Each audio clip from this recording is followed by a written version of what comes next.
નમસ્કાર દર્શક મિત્રો, @ગુજરાતમાં આપનું સ્વાગત છે। આમ તો પાટીદાર સમાજ એ હંમેશા સમાજના હિત અને રક્ષણ માટે એક થતો હોય છે।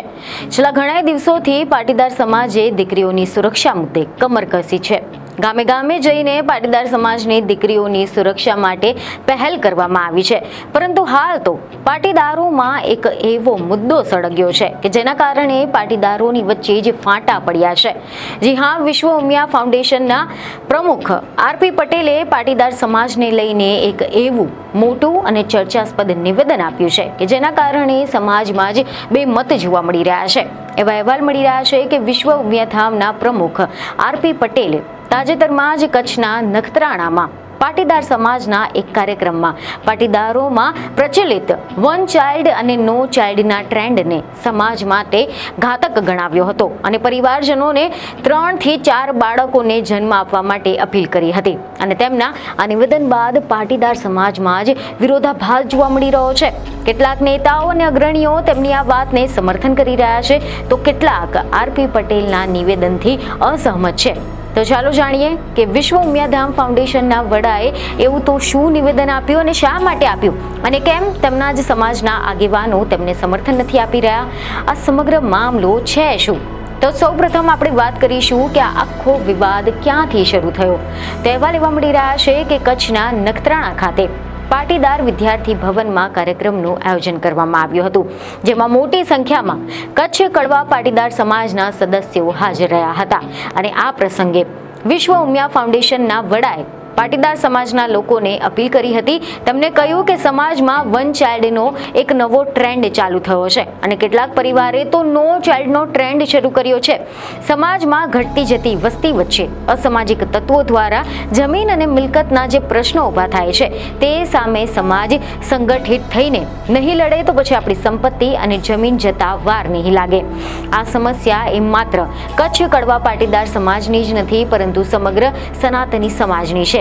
મોટા ભાગના પરિવારો જ્યારે સમાજના મુખ્ય પ્રવાહમાં આવી ગયા છે અને ઘણાવડી પરિવારો તો જેટલા સોફિસ્ટિક બન્યા છે એની અંદર હવે નો ચાઇલ્ડનો ટ્રેન્ડ ચાલુ થયો છે। નો ચાઇલ્ડ અત્યારે હાલની પરિસ્થિતિમાં એકલ દોકલ સંતાનો છે, તેનાથી હરેસમેન્ટ વધે છે, એકબીજાની હૂંફ ઘટે છે અને એના કારણે સુસાઇડ અને વગેરે વગેરે જે કંઈ પ્રશ્નો ઊભા થાય છે સમાજની અંદર આંતરિક, એ પ્રશ્નો પણ આનાથી નિરાકરણ આવશે। કારણ કે આજના મોંઘવારીના જમાનામાં 3-4 બાળકો પાલવવા ખૂબ જ અઘરા હોય છે, અને એનો એ મતલબ પણ નથી કે 3-4 બાળકો હોવાથી સમાજની પ્રગતિ થશે કે સમાજમાં જે કંઈ ખોટ છે એ પૂરી થશે, એવું નથી। આ સાથે જ તેમણે વધુમાં કહ્યું કે મોટાભાગના પરિવારો જ્યારે સમાજના મુખ્ય પ્રવાહમાં આવી ગયા છે ત્યારે બાકી રહેલા પરિવારો પણ ચોક્કસથી આ પ્રવાહમાં આવી જશે।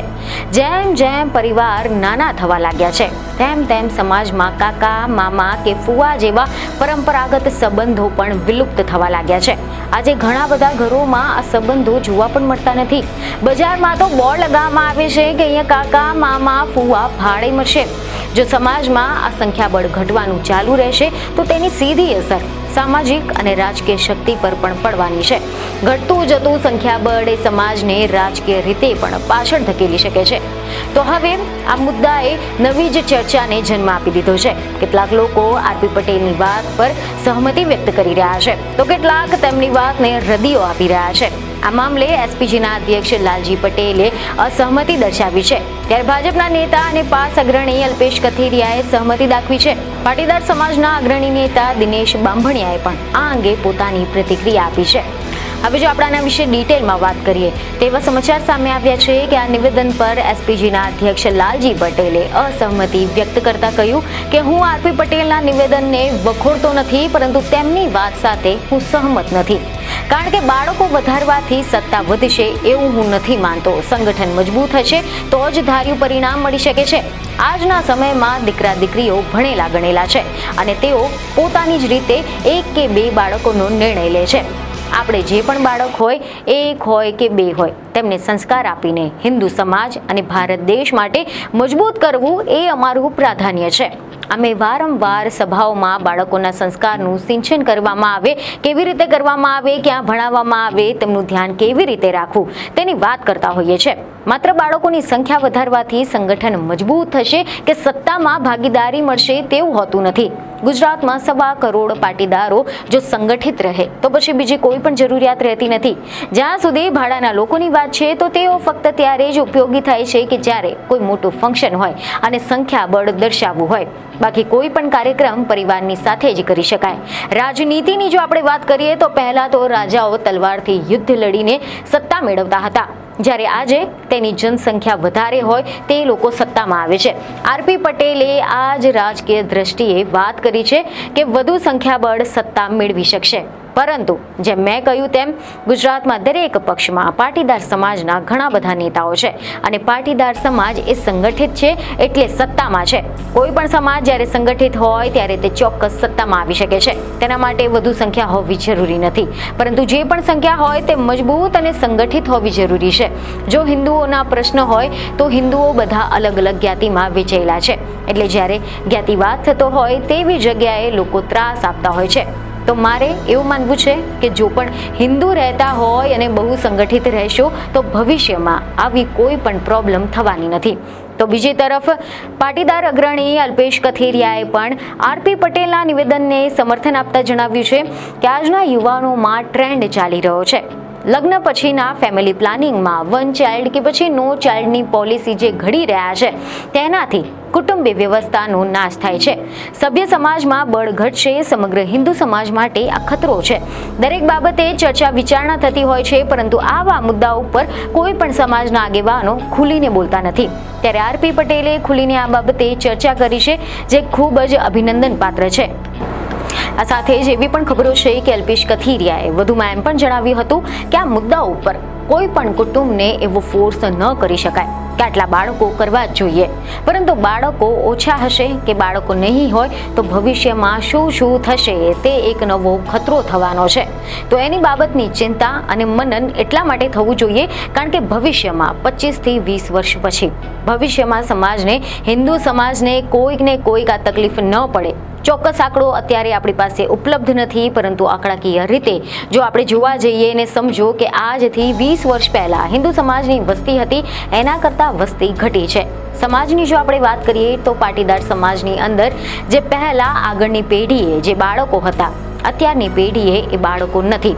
તેની સંખ્યા ઘટી છે અને માળખું પણ ઘટ્યું છે. ઘણા બધા પ્રશ્નો એવા પણ થાય છે કે બેરોજગારી છે. આજના સમયમાં વધારે બાળકો હોય તો તેનું શિક્ષણ, આરોગ્ય, એનો ખર્ચો અને જીવનભર કુટુંબ વ્યવસ્થાનો ખર્ચ કરવાનો છે, એનો પણ અગવડતા પડતી રહે છે. તો પછી એના માટે કુટુંબે પણ વ્યવસ્થા આના અગાઉથી જ થાય તેના માટે પણ એડવાન્સ પ્લાનિંગ કરવું જોઈએ. બાળકો કોને પેદા કરવા છે એ કુટુંબ નક્કી કરતા હોય છે અને તે 2 માણસનો વિષય છે, પરંતુ એના બાબતે સલાહ કરતા સુઝાવ એવો હોવો જોઈએ કે 1 ચાઇલ્ડ કે પછી નો ચાઇલ્ડથી શું ખતરા ઊભા થતા હોય છે.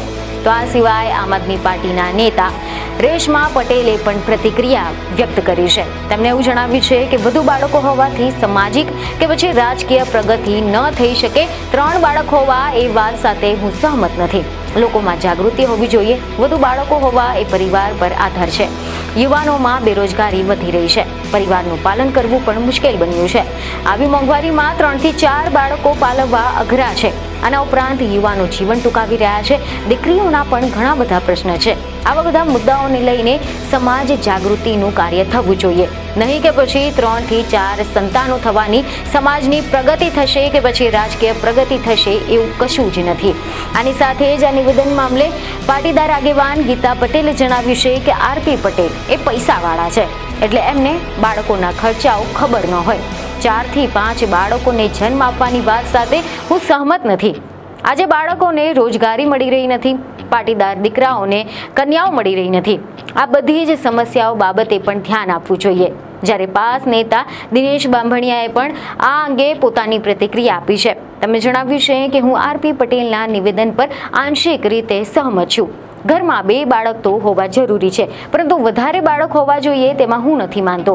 આ ઉપરાંત એવા સમાચાર છે કે આરપી પટેલના નિવેદનને પાટીદાર અગ્રણી પરસોત્તમ પીપળિયાએ વખોડી કાઢી છે. તેમણે આ નિવેદનને સમાજને ગેરમાર્ગે દોરનારું નિવેદન ગણાવ્યું છે. અને જણાવ્યું છે કે આમ કરવાથી શું વસ્તી વધારાને લીધે દેશમાં અનેક સમસ્યાઓ સર્જાઈ શકે છે. જોકે પાટીદાર અગ્રણી મનોજ પનારાએ પણ આરપી પટેલના નિવેદનને સમર્થન આપતા કહ્યું કે વન ચાઇલ્ડ અને નો ચાઇલ્ડ એક ગંભીર વિષય બનવાનો છે. આ મુદ્દાને દેશ હિતમાં જોવો જોઈએ, કારણ કે હાલ તો દુનિયાના 70% દેશ વસ્તી વધારવા માટે પ્રયાસ કરી રહ્યા છે. તો હવે આ મુદ્દે પાટીદાર સમાજમાં જ બે મત જોવા મળી રહ્યા છે, પરંતુ આ વિષય પર તમારો શું અભિપ્રાય છે તે અમને કોમેન્ટમાં જરૂરથી જણાવો. બીજું એક ખબરો સાથે ફરી મળીશું. ધન્યવાદ.